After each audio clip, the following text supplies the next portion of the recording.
اچھا عائشہ سید صاحبہ، آج ایم کیو ایم والوں نے قومی سندھ کی جو صوبائی اسمبلی ہے اس میں ایک مطالبہ کیا ہے کہ جو طالبان کی حامی جماعتیں ہیں ان پر پابندی لگائی جائے، اور خاص طور پہ جماعت اسلامی کا نام لیا۔ اچھا، ان کے قائد الطاف حسین صاحب نے کل رات کو ایک تقریر کی تھی، ذرا اس تقریر کا ایک چھوٹا سا کلپ سن لیں انہوں نے کیا کہا۔ ایک نقطے پہ جمع ہو جاؤ، جو طالبان کا یار ہے وہ پاکستان کا غدار ہے۔ اچھا عائشہ سید صاحبہ، یہ تاثر کیوں ہے کچھ لوگوں میں کہ جماعت اسلامی جو ہے وہ طالبان کی یار ہے؟ بسم اللہ الرحمن الرحیم، شکریہ حامد میر صاحب کہ آپ نے مجھے موقع دیا۔ سب سے پہلے تو میں آپ ہی کی میں آپ کا چینل ہمیشہ ہی دیکھتی ہوں اور آپ کا جو پروگرام ہے ہمیشہ ہی دیکھتی ہوں، تو آپ کے ایک پروگرام میں نے دیکھا تھا کہ 2006 میں جب ہندوستان میں ایک کانفرنس ہوئی تھی، اور جو لوگ آج یہ بات کر رہے ہیں وہی، اور میں آپ سے ریکویسٹ بھی کروں اگر آپ اس کو دوبارہ دہرائیں، اس لیے کہ کئی دفعہ آپ دہرا چکے ہیں اس کو، جنہوں نے کہا تھا کہ انڈیا کا تقسیم ہونا ہی غلط ہے،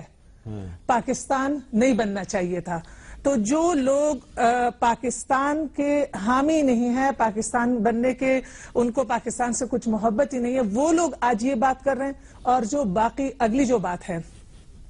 ابھی ہمارے جو ملک کے حالات ہیں، جس طرح سے خون خرابہ ہو رہا ہے، جس طرح کے ابھی وزیرستان کے عوام کا ذکر ہوا کہ 6 لاکھ ہمارے لوگ وہاں پہ بستے ہیں، اس طرح ہمارے جو اپنے ملک میں، جیسے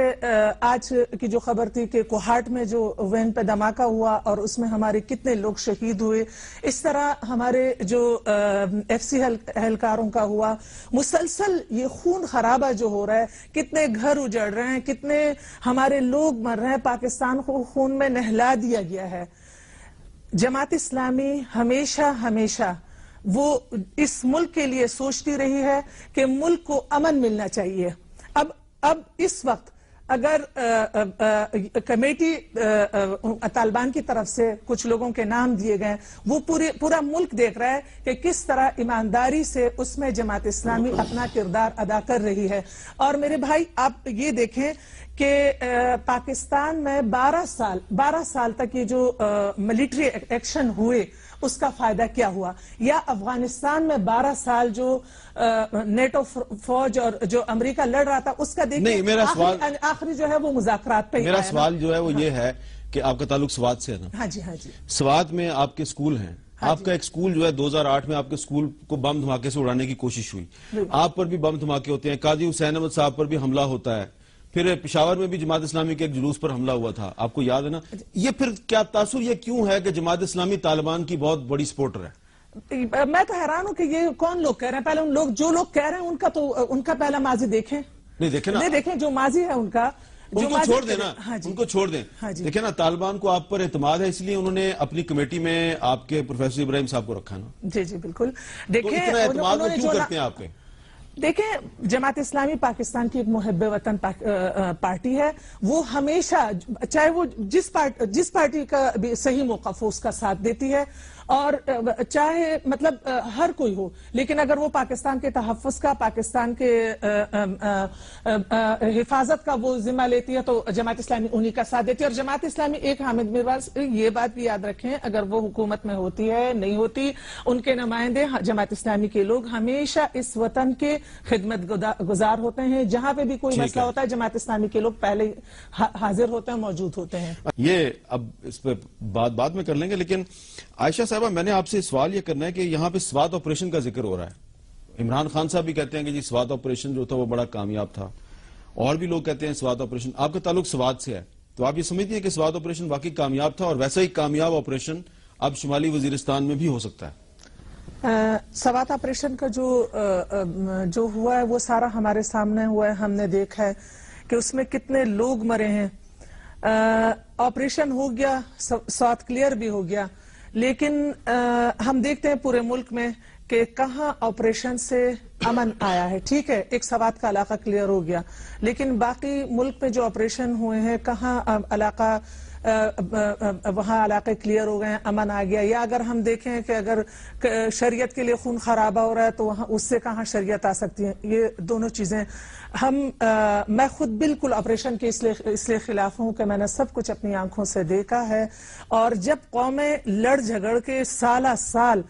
آخر مذاکرات کی میز پہ آ جاتے ہیں، تو جب ایک اے پی سی ہوا، سب لوگوں کو بلایا گیا، تمام پارٹیوں کی حمایت حاصل ہو گئی اور مذاکرات کے لیے بڑے، اب وہ مذاکرات ہم دیکھ رہے ہیں کہ اس میں کیا کیا چیزیں ہو رہی ہیں، بہت کٹن راستہ ہے، بڑا سخت راستہ ہے، لیکن اس میں صبر اور اس میں بہت ساری دیواریں کھڑی کی جا رہی ہیں،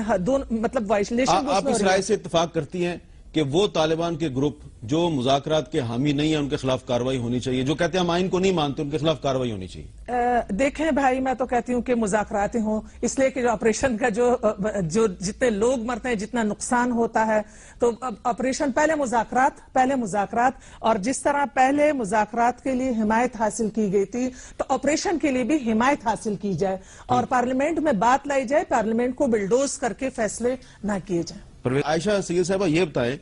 کہ اگر اب طالبان کہہ رہے ہیں کہ جی ہم پاکستان کے آئین کو نہیں مانتے، غیر اسلامی آئین ہے، آپ آئین پہ یقین رکھتی ہیں، آپ لوگوں نے آئین کے تحت حلف لیا ہوا ہے، تو پھر آپ خود ہی بتائیں نا، پھر لوگ جسٹیفائڈ نہیں ہیں سوال اٹھانے میں کہ پھر یہ جماعت اسلامی ان لوگوں سے مذاکرات کی بات کیوں کرتی ہے؟ وہ تو آئین کو ہی نہیں مانتے، کیا کریں پھر؟ دیکھیں بھائی، عالمی ایجنڈا ہے پاکستان کو اندرون الجھانے کا، عالمی ایجنڈا ہے پاکستان کی فوج کو الجھانے کا اور مشرقی بارڈر سے اس کی توجہ ہٹانے کا۔ میں ابھی پہلے سوات آپریشن کی بات ہوئی، سوات آپریشن میں جتنے، میں نے آپ سے ایک دفعہ کہا کہ جتنے لوگ شہید ہوئے اور جتنی ہماری فوج شہید ہوئی،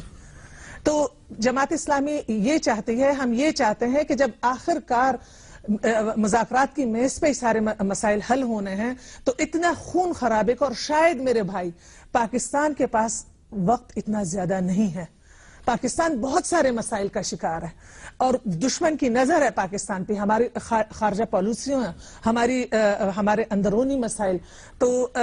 جماعت اسلامی یہ چاہتی ہے کہ خون خرابہ نہ ہو، جماعت اسلامی فوجوں کو بھی نہیں الجھانا چاہتی، جماعت اسلامی چاہتی ہے کہ اگر بہت خون خرابے کے بعد پھر ہم میز پہ آئیں تو اگر پہلے ہی ہم میز پہ اس مسئلے کو حل کر دیں تو بہتر رہے گا۔ اچھا سید صاحبہ، میں پھر گھوم پھر کے جو ہے وہ جماعت اسلامی پہ آؤں گا، کیونکہ کچھ باتوں کو تو آپ نے کلیئر کر دیا۔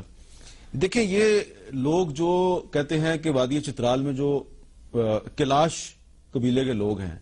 یہ اگر مسلمان نہ ہوئے، اگر انہوں نے اسلام قبول نہ کیا تو پھر اچھا نہیں ہوگا، تو یہ بتائیں نا کہ یہ اس طرح کے لوگوں کے بارے میں آپ کہتی ہیں ان سے مذاکرات کریں، اس میں آپ کا اسلام کیا کہتا ہے؟ کسی کو زبردستی آپ مسلمان بنا سکتے ہیں؟ دیکھیں بھائی، جہاں تک جیسے پچھلے دنوں چرچ کا جو حادثہ ہوا اور اس پہ ہم پوری قوم کیا، پوری تمام پارٹیاں بالکل ایک طرح سے ہم سب کے دل غمگین تھے، اور اس دن ایسا بالکل لگ رہا تھا کہ بس ایک ہیں سب بہت زیادہ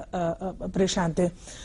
یہ مطلب یہ دھمکیاں، یہ ساری چیزیں اسلام میں تو اس کی گنجائش ہی نہیں ہے، چاہے ہندو ہوں، چاہے عیسائی ہوں، چاہے جو بھی جس مذہب کے بھی ہوں،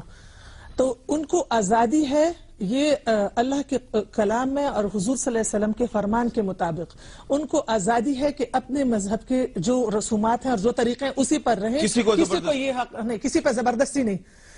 اس پر اتفاق ہے آپ کا سب کا؟ ہاں جی۔ تو لیکن یہ بات نا بھائی کہ جماعت اسلامی پھر بھی مذاکرات، تو میں اپنا موقف بار بار ظاہر کر چکی ہوں، لیکن آپ نے یہ کہہ دیا کہ کسی کو آپ زبردستی مسلمان نہیں بنا سکتے۔ نہیں، یہ طالبان کو سن لینا چاہیے کہ یہ صرف مسلم لیگ نون اور پیپلز پارٹی نہیں کہہ رہی، بلکہ جماعت اسلامی کی رکن قومی اسمبلی عائشہ سیدہ بھی یہ کہہ رہی ہیں کہ آپ کسی کو اگر زبردستی مسلمان بنانے کی دھمکی دیں گے تو وہ خلاف اسلام ہے۔ مطلب